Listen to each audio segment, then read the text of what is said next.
यंदाची शालेय मंत्रिमंडळ निवडणूक एक विशेष पद्धतीने पार पडली. EVM म्हणजे इलेक्ट्रॉनिक वोटिंग मशीन ॲपच्या साहाय्याने विद्यार्थ्यांनी प्रत्यक्ष मतपेटीऐवजी टॅबमधून आपले मत नोंदवले आणि त्यामुळे निवडणूक अधिक पारदर्शक, जलद व आधुनिक पद्धतीने पार पडली.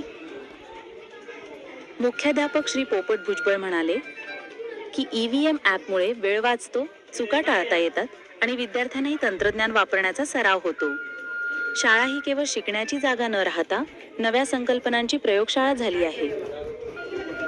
ही निवडणूक विद्यार्थ्यांना मतदानाचं महत्त्व, नेतृत्व म्हणजे जबाबदारी, लोकशाही म्हणजे सर्वांचा सहभाग, लोकशाही प्रक्रियेचा आधुनिक अनुभव, तंत्रज्ञानाचा सकारात्मक वापर, नेतृत्व व जबाबदारीची भावना, शिकवणूक मिळाली.